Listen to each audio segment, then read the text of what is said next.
I have a question from Susie, and she wanted an illustration of the three scripts called Clip to It, Raster to Mask, and the Speed Scrap scripts. So for that, I'm just going to create a bare bone template. And I'll make an area here that's going to be maybe for photo, maybe another that's going to be for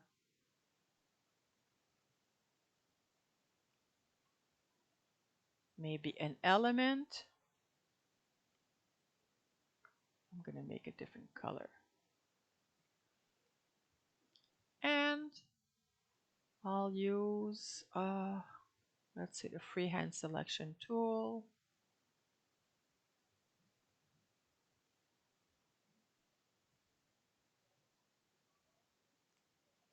And that's going to be on a new raster layer.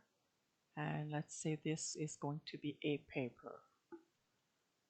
And I'll put the paper underneath.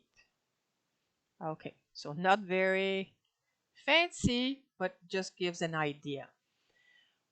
So what happens is that each one does something slightly different, and it depends on how you want to use the template. So first is the raster to mask.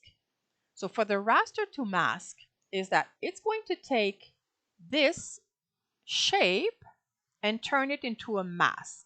So we are going to go, sometimes it's very slow to load those.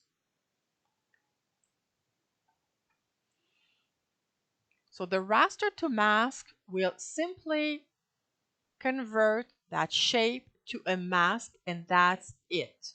You can do it by hand if you want, but using a script is always a little bit faster.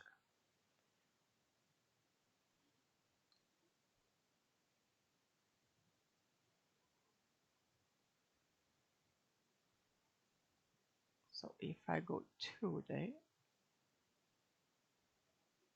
raster to mask, I will run it. It will become a mask group. And that's it. So you have the group, you don't have any image, but your template now has a mask.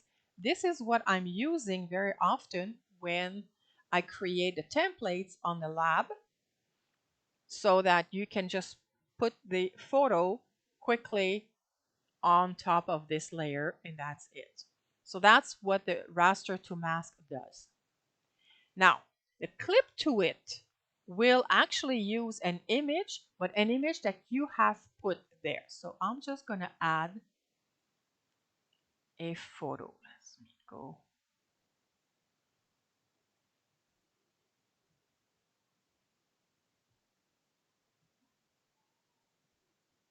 So if I have this photo, which is probably way too big, yeah, I'm just going to resize this by percentage. I'm going to go with maybe 20% and not resizing all the layers. Okay, that should be good enough. So I have this photo. I place it on top of the shape, and I will run the clip to it script, which will do the same as the raster to mask, but it will also put my image layer inside of the group. So it's just like a little step further. So if you are using a template and you are in the process of putting your photos, that will do what you want. So clip to it. I run it. You can see it creates the mask group, and it puts the photo there. It does not align the photo, because sometimes if I put the photo on top but the template would be at the bottom, I just would have to move it wherever it belongs. Okay. Now, let's undo this. Now, the difference with the speed scrap, and I have here, I put the shortcut for the speed scrap for a photo. What it will do, it will also create that group, that mask group, but it will also resize the photo to a certain point. So I'm going to run it. It will ask me for the photo. And remember, that was a big photo.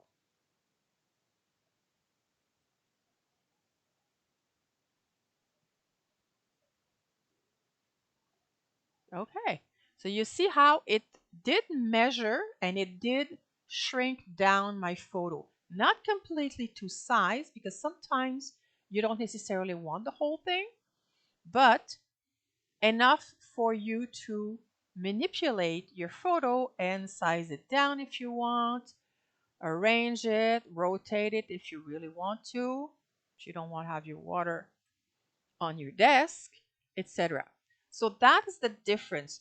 So the raster to mask will just create the mask. That's it. Clip to it will put the photo you have into the mask that it will create. But the speed scrap will create also the mask group, but will also resize your photo to be kind of manageable instead of you having to do like I did before and having to resize manually because your photo might be too big. So I hope it clarifies the difference. So each of the script will serve a different purpose and it depends on how in a hurry you are. So I don't know. Is Susie here? I wonder if it answers the question.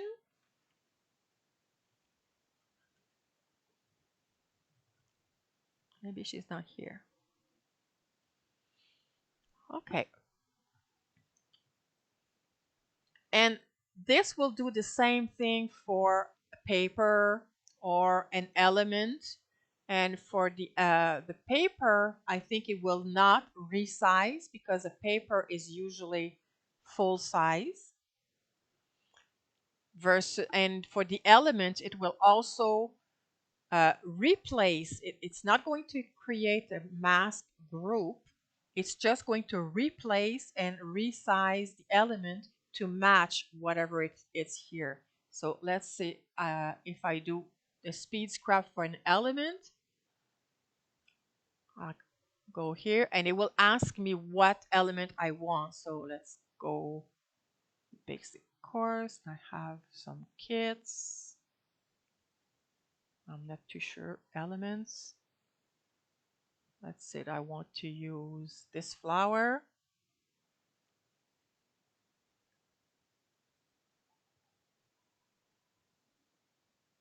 As you see, it puts the element in a size that is slightly larger so you can shrink down, and it removed that template layer that was there.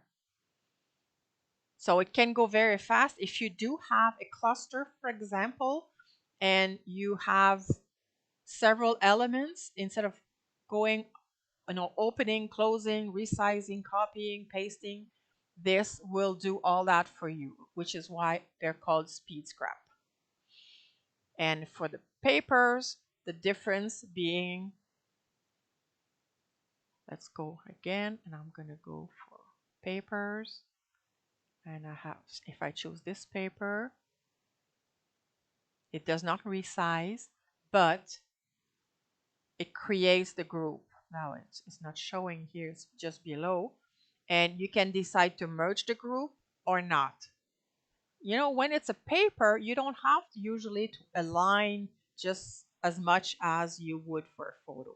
So if I say yes, it will merge the group, and now my paper is that shape that I had, which can be interesting if you have some cutout shapes that you want to recreate with your paper. So if you are in a hurry to create a layout and you have a template and you do have kits that you can use, those can actually really save you a lot of time.